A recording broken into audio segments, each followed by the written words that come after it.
So yun nga mga par, magandang araw nga po sa lahat at ngayong araw nga po ay ang pang-apat na update natin sa ating project, ang Fancy Star Tail na gagawin nga po nating Red Star. At ito na nga po yung niready nating bago nilang grow out. Top water nga lang yan par na nilagyan natin ng dried talisay leaf para nga po makondisyon ng tubig para sa ating mga betta fry. At sa 7 pares nga po na binread natin, meron nga po tayo ditong 5 nag-success. Actually nga mga par, 7 po talaga silang nag-success at nakapag-produce ng egg. Pero sa kasamaang palad, may 2 nga pong hindi nakapagtuloy at hindi naging fry ang kanilang mga egg. At ngayong araw nga par, i-acclimate na nga po natin yung mga fry natin dito sa mga bago nilang grow out. 24 hours acclimation nga po pala ang gagawin natin sa kanila. Dahil galing nga po pala sila sa indoor setup at lalagay po natin sila sa outdoor. Para nga po 24 hours nilang may i-adapt ang kanilang katawan sa outdoor setup at sa temperatura ng tubig. At dito nga sa part na to mga par, ay inalis ko na po yung mga male at ikinabit ko na nga po sa grow out nila ang kanilang mga label para nga po matrack natin yung records at hindi tayo malito dahil halos magkakamukha din naman po sila kapag nagsilakihan at magkakatalo nga lang po sa bloodline or dun sa ginamit nating mga parents sa kanila. At kung mapapansin nyo nga mga par na malalaki na po sila, kitang kita na nga po sila sa lente ng camera kahit malayo yung kuha. At ito nga po yung size nila kapag unang linggo pa lang po sila mula sa pagkakahatch.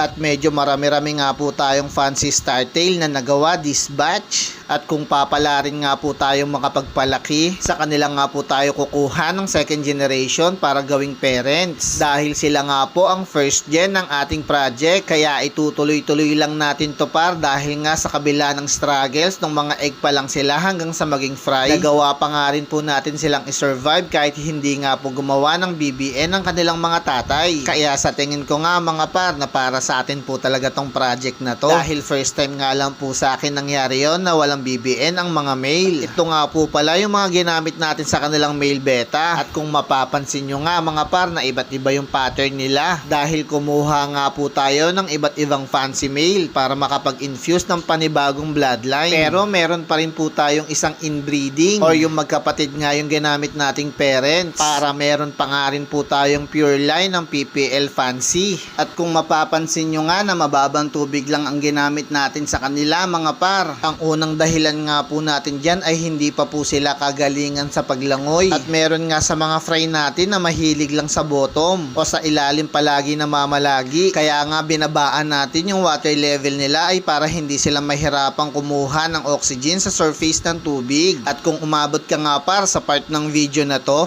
wag mo na rin kalimutan par na mag-like, share and follow para updated ka sa mga susunod na video.